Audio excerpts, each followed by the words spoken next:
오늘은 축복이 된 이름 세 번째 시간으로 복음에 합당한 삶이라는 제목을 함께 말씀을 나누겠습니다. 다음 주에 또 다른 부분 얘기를 또 복음에 관련된 이야기를 하고자 합니다. 복음으로 번역된 이 유앙겔리온이라는 이 단어는 사실 그리스도인들이 만들어낸 단어는 아닙니다.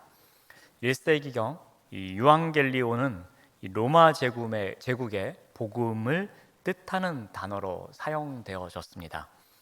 이 단어는 당시 전 세계를 휩쓸던 이 로마의 세계관과 가치관이 함축된 단어였습니다. 초기 그리스도인들은 이 단어를 들으면 복음보다는 정치적인 것, 복음보다는 어떤 로마의 황제를 생각하곤 할 정도였습니다. 당시에 이 로마의 복음이 추구하던 가치관이 있었습니다. 그런데 그것은 이 그리스도의 복음이 추구하는 가치관과는 차이가 많이 있었습니다. 로마의 복음이 추구하던 가치는 주로 힘, 명예 또는 정복 또는 안정, 성공, 폭력 이러한 것이었습니다. 반면에 그리스도를 통해 추구했던 복음의 가치는 사랑, 자비, 겸손, 헌신 또는 섬김 또는 용서, 오래 참음 이와 같은 것이었습니다. 자, 이런 현상을 잘 드러내는 말씀이 고린도전서 1장 18절인 것 같습니다. 우리 고린도전서 1장 18절 말씀을 보시면 십자가의 도가 멸망하는 자들에게는 미련한 것이요 구원을 받는 우리에게는 하나님의 능력이라. 자, 십자가의 도가 멸망하는 자들에게는 미련한 것이라고 합니다. 십자가의 도, 즉 복음입니다.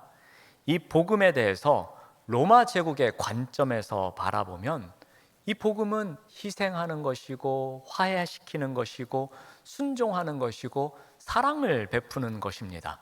그런데 아무리 로마 제국 사람들이 보더라도 이러한 것을 통해서는 구원을 가져올 수 없다라는 것입니다. 이러한 가치 안에는 어떠한 능력도 존재하지 않는 것처럼 보여집니다.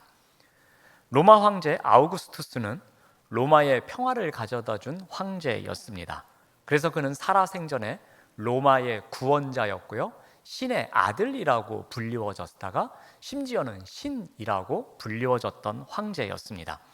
그가 로마에게 평화를 가져다 준 것은 어떤 사랑이나 순종이나 화평이나 희생으로 인해서 된 것이 아니라 자신이 갖고 있는 군사의 힘, 그 능력으로 말미암은 것이다 라고 바라보았습니다.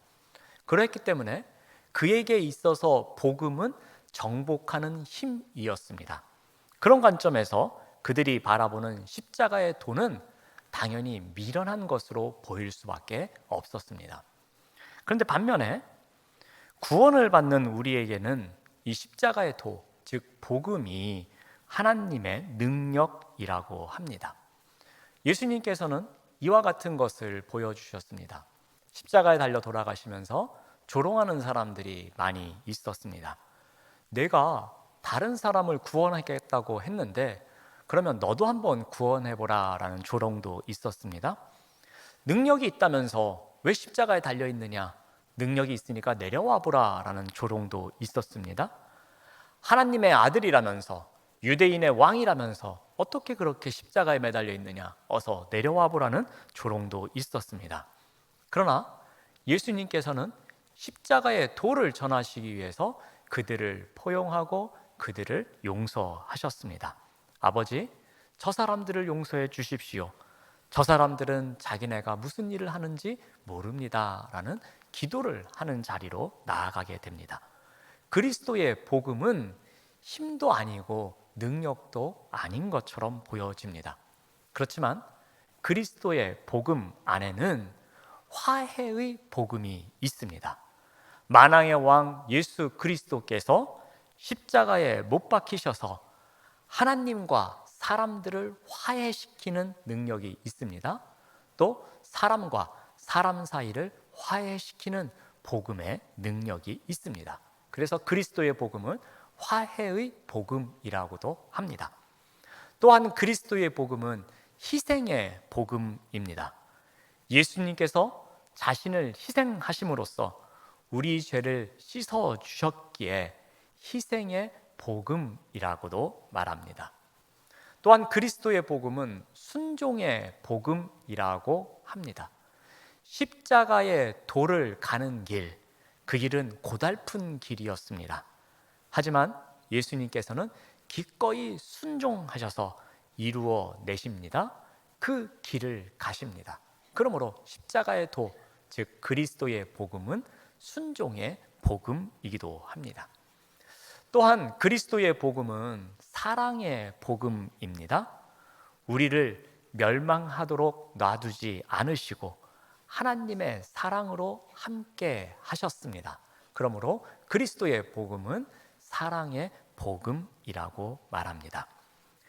그리스도의 복음이 이와 같이 화해, 희생, 또 순종, 사랑을 담고 있기에 우리가 구원을 받는 자이고, 그러한 우리가 바라보기에 그것은 하나님의 능력입니다.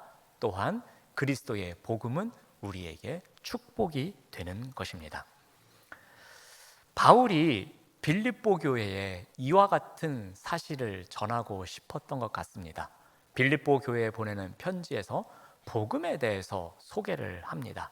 그리고 그 복음을 받은 자로서 어떻게 살아가는 삶이 합당한 것인지에 대해서 이야기를 합니다. 먼저 빌립보서 1장 27절 말씀을 일부 보시면은 오직 너희는 그리스도의 복음에 합당하게 생활하라 라고 합니다. 우리 한글 성경으로는 두 단어로 번역이 되어 있지만 헬라어 원문에는 하나의 단어인데, 이 합당하게 생활하라 라는 단어가 폴리튜오마이라는 단어입니다. 바울이 이 단어를 왜 사용했는지 배경적인 의미가 있습니다. 이 빌립보는 로마 제국의 식민지였습니다. 아우구스투스 황제가 빌립보 평야에서 전투를 하고 그곳에서 승리를 하여서 이 빌립보를 식민지로 삼습니다.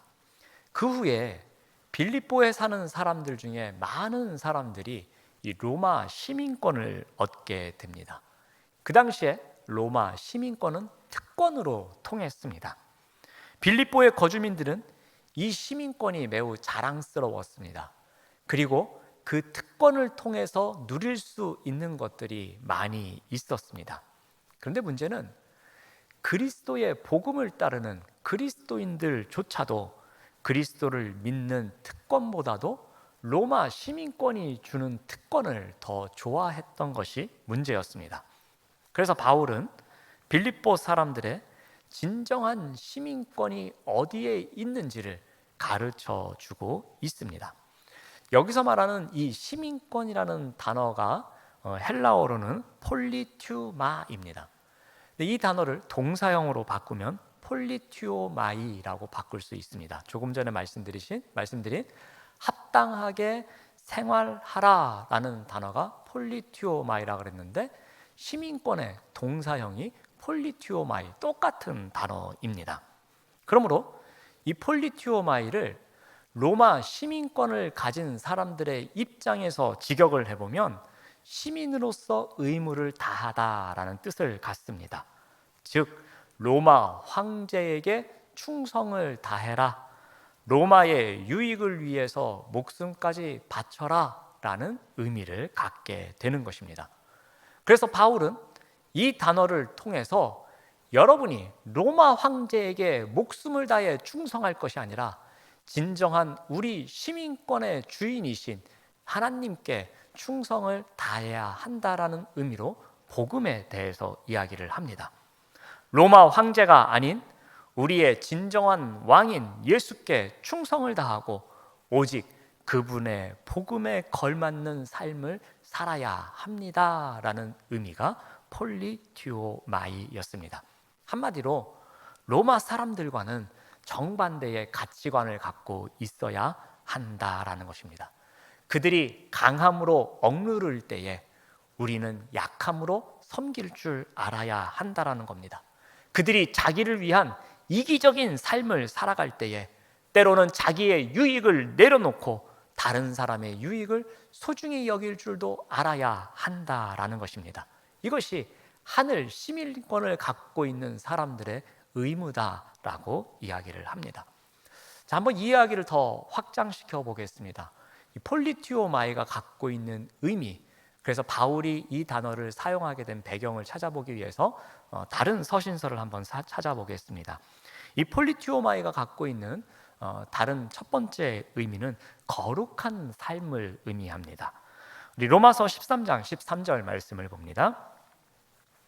낮에와 같이 단정히 행하고 방탕하거나 술 취하지 말며. 여기서 단정히 행하다라는 단어가 폴리티오마이를 번역한 말입니다. 자, 밤에는 우리가 서로를 보는 것이 이렇게 잘 쉽지가 않습니다. 밤의 어두움이 모두를 감춰주기 때문입니다. 그렇기에 사람들은 다른 사람들에게 보이고 싶지 않은 것들을, 즉 잘못된 문화를 밤에 시작합니다. 지금처럼 낮과 밤이 조명 때문에 차이가 없는 시절이 아니었기에 해가 지면 어두움이 짙게 드리우게 되고요, 그때에 어떤 타락의 문화가 시작되었던 것 같습니다. 그런데 바울은 일관성 있는 삶을 이야기합니다. 밤에도 낮과 동일하게 단정함과 경건한 거룩한 삶을 살아야 합니다라는 의미에서 폴리티오마이라는 단어를 사용하게 됩니다. 자신이 살아가고 있는 그 시대에 잘못된 문화가 있다면 그 어두움을 따라가는 것이 아니라 빛의 자녀로서 빛을 따라가는 삶을 살아야 합니다라는 의미에서 거룩한 삶을 살아야 합니다, 단정한 삶을 살아야 합니다라는 의미에서 폴리티오마이라는 단어를 사용합니다. 또 하나, 이 폴리티오마이는 부르심과 연관이 있습니다. 우리 에베소서 4장 1절 말씀을 봅니다.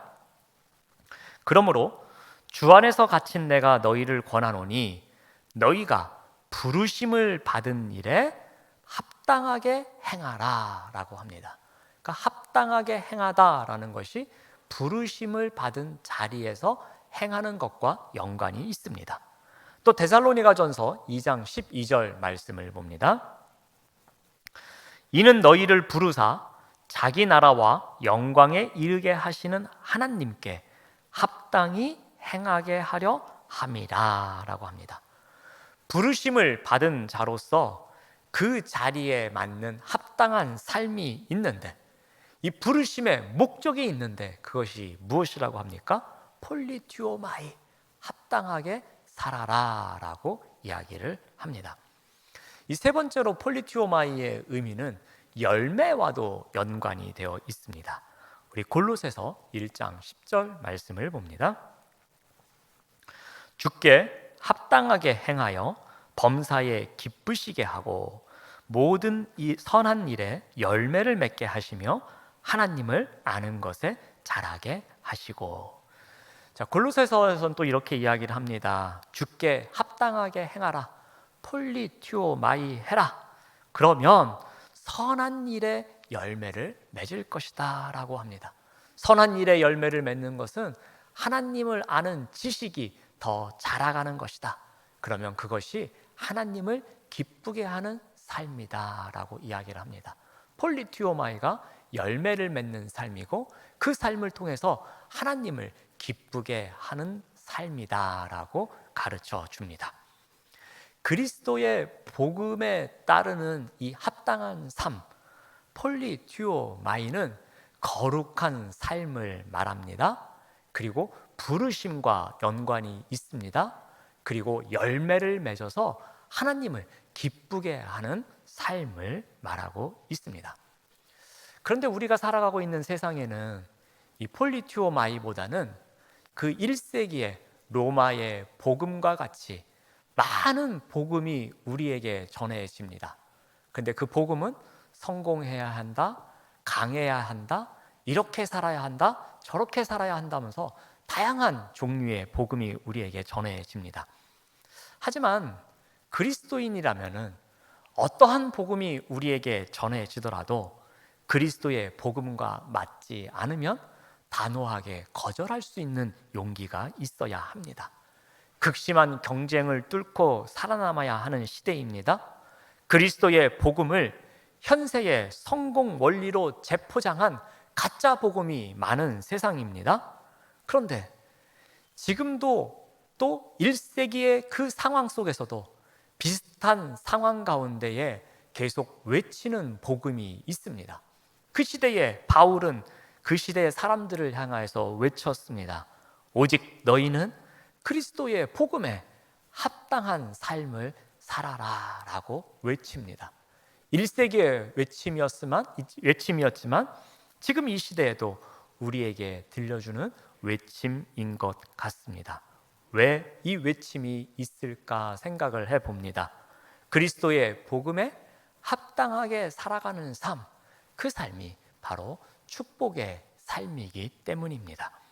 그리스도의 복음에 합당한 삶을 살아가기 위해서 그렇다면 우리가 어떻게 해야 하는가입니다. 그 부분에 대해서 오늘 본문 말씀을 통해서 다시 한번 또 살펴보고자 합니다. 자, 먼저 서라라고 합니다. 한 마음으로 서야 한다라고 가르쳐 줍니다. 우리 1장 27절 말씀을 다시 한번 봅니다. 오직 너희는 그리스도의 복음에 합당하게 생활하라 폴리튜오 마이 하라고 합니다. 근데 어떻게 해야 되느냐? 이는 내가 너희에게 가보나 떠나 있으나 너희가 한 마음으로 서 있어야 한다라고 가르쳐 줍니다. 이 한 마음으로라는 단어는 한 정신으로라고도 바꿀 수 있습니다. 그 말은 성령 안에서라는 말로도 바꿀 수 있습니다. 즉 성령 안에서 서야 한다라는 겁니다. 이 첫 번째 명령은 개인적인 측면이 강합니다. 한 사람 한 사람이 성령 안에서 굳게 서야 한다라는 명령입니다. 여기 이 서다라고 번역된 단어는 단순히 서 있는 것을 의미하지 않습니다. 이것은 군사적인 용어입니다. 전쟁에서 사용되는 용어입니다. 전쟁터에서 자신이 지켜야 할 자리, 그 자리에서 한 사람이 굳게 신실하게 그 자리를 지키고 서 있어야 하는 것, 그것을 말할 때 여기에 나오는 이 서다라는 단어를 사용하게 됩니다. 여러분 로마 그 군대의 배경이 나오는 영화를 보신 적이 있을 텐데요. 그들이 전쟁하는 모습을 보면은 별다른 기술이 없습니다. 방패를 든 사람들이 앞에 일렬로 쫙 섭니다. 그리고 그들이 그 방패 든 자리에서 한 발자국도 물러나지 않도록 그 자리에서 잘 버티고 있으면 그 전쟁에서 승리를 하는 것이었습니다. 이런 방식의 전투에서 가장 중요한 것은 어떤 개인의 창검술보다도 아무리 적의 공격이 심하더라도 그 한 사람 한 사람이 그곳에서 흩어지지 않는 것입니다. 그 한 사람 한 사람이 그 자리를 굳게 지키고 있는 것, 그것이 이 전쟁의 승패를 가늠하는 일이었습니다. 이 복음에 합당한 삶을 살기 위해서 해야 할 첫 번째 일이 바로 이와 같은 것입니다.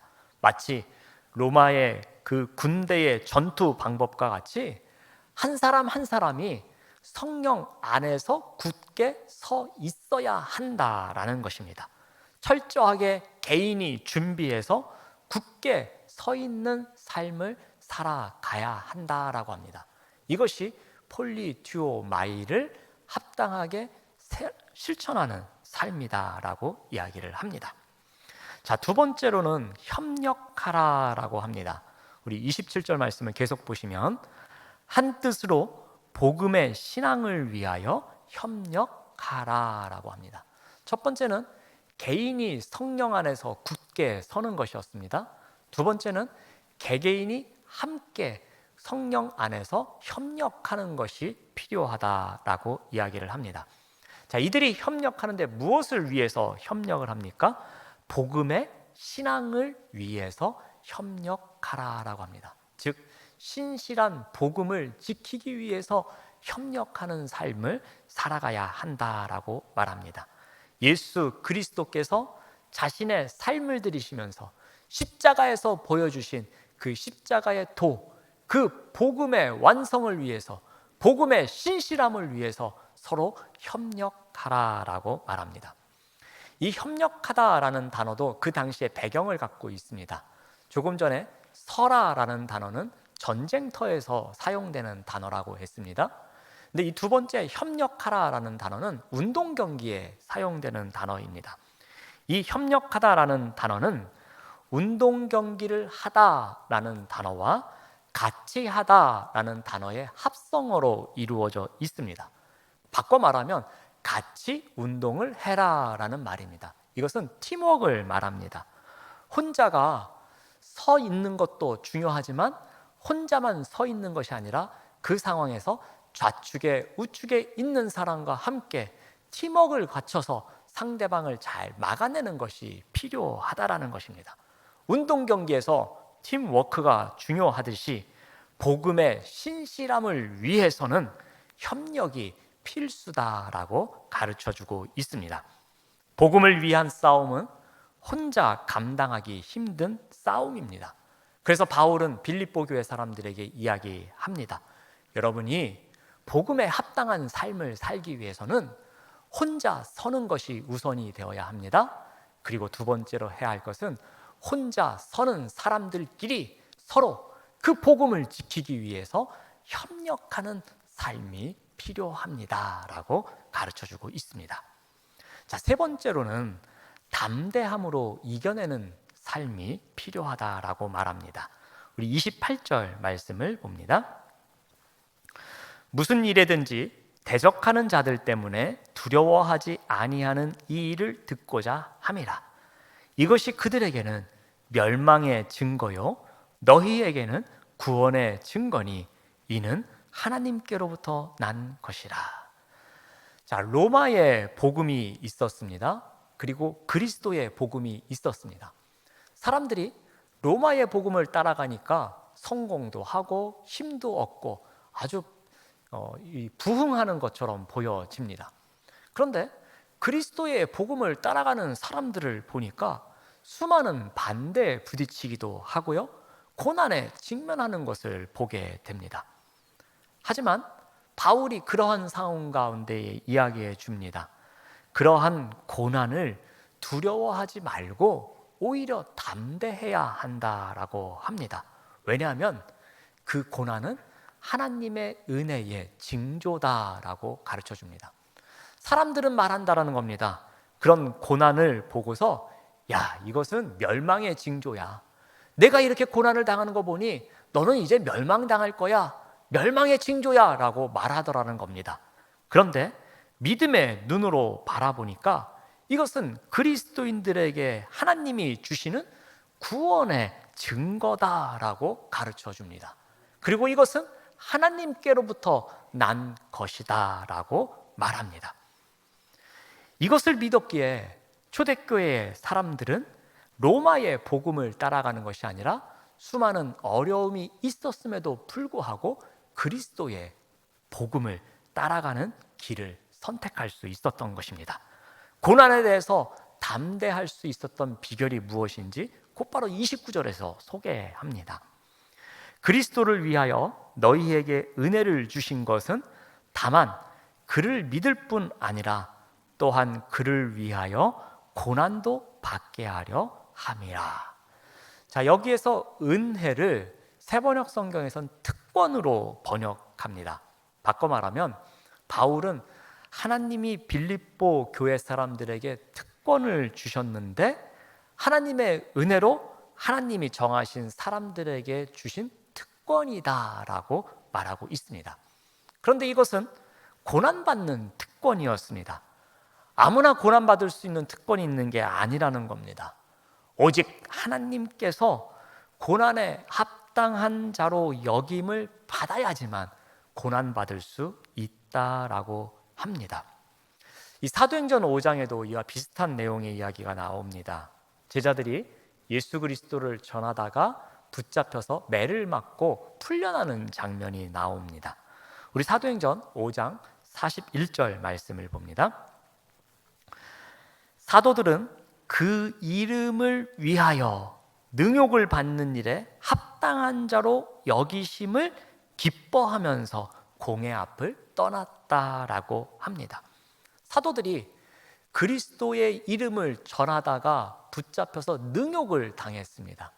모멸을 당했습니다. 매를 맞았습니다. 그런데 그것을 어떻게 생각했다고 합니까? 이것이 합당하다라고 생각했다는 겁니다. 그리고 심지어 기뻐하는 마음으로 그곳을 떠났다라고 합니다. 왜 이런 일이 가능했습니까? 고난받는 일, 그 이름을 위해서 내가 능욕받는 것이 오히려 나에게는 큰 특권이다. 이것이 나에게 큰 기쁨이다 라는 믿음이 있었기에 가능했던 것입니다. 빌립보서 1장 29절과 사도행전 5장 41절에는 공통적인 요소가 있습니다. 그들은 그리스도를 위하여 고난을 받습니다. 그들은 그 이름을 위하여 능욕을 받았습니다. 그런데 이것을 무엇으로 여겼다는 겁니까? 특권으로 여겼다는 겁니다. 이것을 기쁨으로 여겼다라는 것입니다. 세상에서 말하는 복음은 그것을 따르고 믿으면 성공한다, 대박이 난다 라고 말하지만 성경은 일관되게 말을 합니다. 복음은 그렇지 않다라는 겁니다. 오히려 그리스도의 복음을 따라가는 삶은 복음이 가르치는 세계관과 가치관을 갖고 따라간다면 때로는 핍박도 있고 박해도 있고 고난이 있는 더 어려운 삶을 살 수 있다라는 것입니다. 그런데 중요한 것은 그 고난이 특권이라는 겁니다. 그러하기에 기뻐할 수 있어야 한다랍니다. 그러하기에 그 고난을 두려워하는 것이 아니라 그것을 담대함으로 이겨내는 삶을 살아야 한다라고 가르쳐 줍니다. 그 믿음의 비결은 이 고난이 하나님께서 주신 구원의 증거요 하나님의 은혜로 주신 것이기에 그것을 믿고 기뻐할 줄 알아야 한다라고 가르쳐 줍니다. 이 프로 운동 선수들이 한 시즌이 끝나면 다음 시즌을 위해서 훈련하는 시간이 있습니다. 이것을 동계훈련이라고 합니다. 이 동계훈련에 오늘 말씀에서 살펴본 것처럼 세 가지 과정이 있습니다. 첫 번째로 이제 시즌이 끝나면 겨울이 되는데 이 겨울 내내 그들이 하는 것이 개인의 체력 훈련입니다. 그들이 다음 한 시즌을 성실하게 살아낼 수 있도록 자신의 체력을 키우기 위해서 헬스장이나 산을 오르내리면서 열심히 체력 단련을 합니다. 개인의 몸을 만들고 한 해를 위한 준비를 철저하게 합니다. 이것이 개인이 성령 안에서 서라라는 과정과 똑같습니다. 이 과정이 끝나고 나면 한 2달에서 3달 정도의 체력 훈련이 끝나고 나면 그 다음엔 스프링 캠프가 열립니다. 날씨가 따뜻해지면서 모든 팀원들을 이제 운동장으로 불러 모읍니다. 그때 하는 훈련은 체력 훈련을 하지 않습니다. 그때는 일반적으로 다양한 작전을 두고서 이 작전에 맞춰서 어떻게 팀워크를 맞춰갈 것인지, 우리 한 사람 한 사람이 온전히 체력 훈련이 됐으면 그 체력을 바탕으로 어떻게 팀 전술을 펼칠 것인지 작전 훈련을 하는 때가 바로 이 스프링 캠프입니다. 이것은 서로가 함께 협력하는 말씀과 동일하다고 볼 수 있습니다. 자, 마지막으로 또 선수들에도 이런 일이 있습니다. 이런 훈련을 하는 과정 속에서 어려움을 겪습니다. 입에서 단내가 날 정도로 힘든 훈련을 합니다. 내가 이렇게까지 살아야 되나 하고서 포기하고 싶은 마음도 듭니다. 다른 유혹이 밀려오기도 합니다. 그래서 운동선수들이 때로는 도박에 빠지기도 합니다. 이때 필요한 것이 바로 마음의 훈련입니다. 내가 흘리고 있는 이 땀 흘리는 이 시간이 나에게는 특권이다. 이 시간이 내가 선택받은 시간이다. 그러므로 이 시간이 지나면 나에게는 분명히 좋은 일이 있을 것이다 라는 희망을 갖고 그 시간을 잘 이겨냅니다. 이것이 기쁨이고 이것이 바로 믿음입니다. 그래서 그 시간에 밀려오는 두려움과 어려움을 이겨내고자 하는 마음의 훈련을 하곤 합니다. 이것이 조금 전에 말씀드린 세 번째 과정인 두려움을 이겨내는 과정입니다. 사랑하는 여러분, 세상에는 힘의 논리가 많이 선포됩니다. 그리고 그 논리에 따라서 다양한 복음이 선포됩니다. 그 복음에는 능력이 있노라라고 우리를 유혹합니다. 그런데 우리에게 필요한 진정한 복음은 그리스도의 복음입니다. 그 그리스도의 복음을 갖고 살아가는 자가 진정한 축복의 삶을 누릴 수가 있습니다. 그 그리스도의 복음은 화해의 복음입니다. 희생의 복음입니다. 순종의 복음입니다. 사랑의 복음입니다. 이와 같은 그리스도의 복음에 합당한 삶은 거룩한 삶이 있습니다. 그 자리에는 부르심이 있습니다. 그 자리에는 열매를 맺는 삶이 있습니다.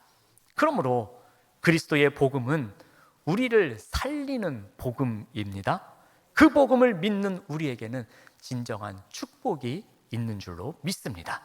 이 축복의 삶을 위해서 우리가 어떻게 해야 합니까? 우리가 한 개인 개인이 성령 안에서 단단히 서야 할 것입니다. 또한 성령 안에서 우리가 한 팀이 되기 위해서 협력해야 할 것입니다. 그 순간순간 밀려오는 두려움과 어려움을 담대함으로 이겨낼 수 있는 믿음이 있어야 할 것입니다. 그 어려움이 특권이며 그 어려움이 나에게는 기쁨이다라는 믿음을 갖고 담대함으로 이 어려움을 이겨내야 할 것입니다. 오늘 바울은 외칩니다. 아무리 세상이 주는 복음이 있을지라도 그리스도의 복음에 합당한 삶을 살라고 합니다. 그 복음 위에 서십시오. 그 복음과 함께 협력하십시오. 그 복음으로 담대하게 이겨내십시오 라고 외칩니다. 그리스도의 복음에 합당한 축복의 삶을 살아가시는 우리 모두가 되시기를 바랍니다. 기도하겠습니다. 하나님 감사합니다. 그리스도의 복음에 진정한 능력이 있음을 고백합니다. 성령으로 세워지고 성령으로 협력하여 성령으로 이겨내는 축복의 삶을 살아갈 수 있도록 인도하여 주시옵소서. 예수님의 이름으로 기도드립니다. 아멘.